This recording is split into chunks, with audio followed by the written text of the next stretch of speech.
નમસ્કાર મિત્રો, Sanjay maths and science એકેડમીમાં ફરી એકવાર તમારું સ્વાગત છે. આજે આપણે પ્રકરણ 2 એટલે કે એસિડ, બેઝ અને ક્ષારનો એક બહુ જ ઇન્ટરેસ્ટિંગ ટોપિક સમજવાના છીએ. આપણે ક્ષારની દુનિયામાં થોડા ઊંડા ઉતરીશું અને એક એવો કોન્સેપ્ટ જાણીશું જેનું નામ છે સ્ફટિક જળ. સારું, તો ચાલો એક સવાલથી શરૂઆત કરીએ. જ્યારે આપણે મીઠું કે કોઈ બીજા ક્ષારને જોઈએ છીએ ત્યારે એ કેવા લાગે છે? એકદમ સૂકા, ખરું ને? પણ શું એ ખરેખર અંદરથી પણ એટલા જ ડ્રાય હોય છે? આ સવાલ જેટલો સિમ્પલ દેખાય છે એટલો છે નહીં, અને એનો જવાબ જાણીને તમને મજા પડી જશે. તો આ રહસ્ય પરથી પડદો ઉઠાવવા માટે આપણે કોઈ જાદુ નથી કરવાના. આપણે કરીશું વિજ્ઞાનનો પ્રયોગ. એક સિમ્પલ એક્સપેરિમેન્ટ જેનું નામ છે કોપર સલ્ફેટનો જાદુ. તો થઈ જાઓ તૈયાર આ મિસ્ટ્રી સોલ્વ કરવા માટે. આ પ્રયોગ માટે આપણે બસ 3 સ્ટેપ્સ ફોલો કરવાના છે. સૌથી પહેલાં એકદમ સૂકી કસનળી લેવાની છે. પછી એમાં આપણે કોપર સલ્ફેટના સરસ મજાના ભૂરા રંગના સ્ફટિક નાખીશું અને છેલ્લે એને બર્નરથી ધીમે ધીમે ગરમ કરીશું. ચાલો જોઈએ કે શું થાય છે. અને આ જુઓ, રિઝલ્ટ તમારી સામે છે. ગરમ કરતાં જ કોપર સલ્ફેટનો પેલો ભૂરો રંગ તો ગાયબ જ થઈ ગયો અને એ સફેદ પાવડર જેવો બની ગયો.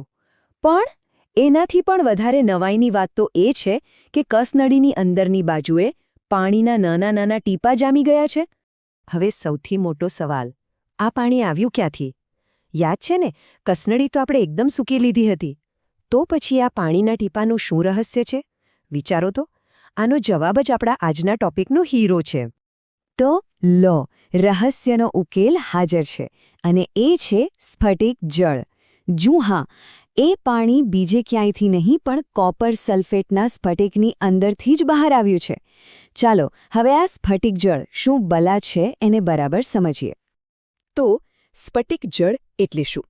સાવ સાદી ભાષામાં કહીએ તો એક ક્ષારના બંધારણનો જ એક ભાગ છે.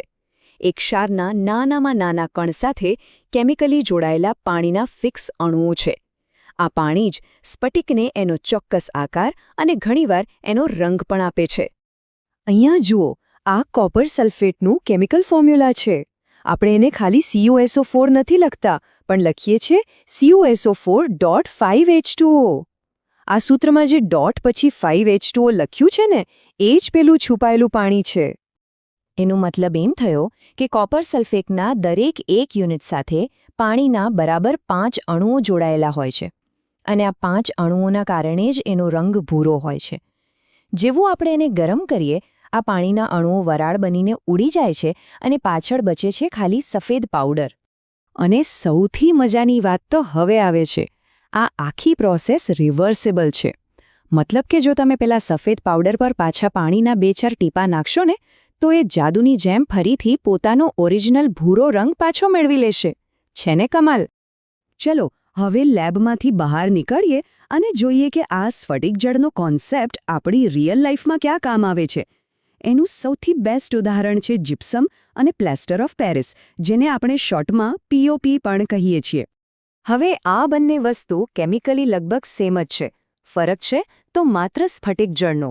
જુઓ, જીપ્સમનું સૂત્ર છે CaSO4.2H2O, એટલે કે એમાં પાણીના 2 અણુ છે, જ્યારે પ્લાસ્ટર ઓફ પેરિસના સૂત્રમાં છે CaSO4.12H2O, મતલબ કે પાણીનો અડધો અણુ.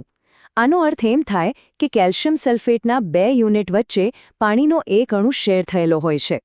અને એટલે જ પ્લાસ્ટર ઓફ પેરિસનું સાયન્ટિફિક નામ છે કેલ્શિયમ સલ્ફેટ હેમીહાઇડ્રેટ. હાઇડ્રેટ એટલે પાણી અને હેમીનો મતલબ થાય અડધું. સિમ્પલ છે ને? રાઈટ. અડધા પાણીના અણુને કારણે એને હેમીહાઇડ્રેટ કહેવાય છે. અને આ POPનો ઉપયોગ તો આપણે બધાએ જોયો જ હશે. જ્યારે કોઈનું હાડકું ભાંગે ત્યારે ડૉક્ટર જે સફેદ કલરનો કડક પાટો બાંધે છે ને, બસ એ આ પ્લાસ્ટર ઓફ પેરિસનો જ બનેલો હોય છે. તો એ પાટો આટલો કડક કેવી રીતે બની જાય છે? બહુ જ સિમ્પલ. જ્યારે POPના પાવડરમાં પાણી મિક્સ કરવામાં આવે ત્યારે એ પાણી સાથે રિએક્શન કરીને ફરીથી સખત પદાર્થ જીપ્સમમાં ફેરવાઈ જાય છે. અને એટલે જ થોડી જ વારમાં પાટો એકદમ પથ્થર જેવો મજબૂત થઈ જાય છે. તો આખી વાતનો સાર એ જ છે કે ઘણા ક્ષારો જે આપણને બહારથી બિલકુલ સૂકા લાગે છે, એ ખરેખર અંદરથી સૂકા નથી હોતા. એમની અંદર પાણીના અણુઓ છુપાયેલા હોય છે, અને એને જ આપણે કહીએ છીએ સ્ફટિક જળ. આશા રાખું છું કે સ્ફટિક જળનું આ કોન્સેપ્ટ હવે એકદમ ક્લિયર થઈ ગયો હશે. જો આ સમજૂતી પસંદ આવી હોય તો જરૂરથી લાઇક કરજો, મિત્રો સાથે શેર કરજો. અને હા, અમારી channel Sanjay maths and science એકેડમીને સબસ્ક્રાઇબ કરવાનું બિલકુલ ના ભૂલતા. આપણે ફરી મળીશું એક નવા વિષય સાથે. તમારો આભાર.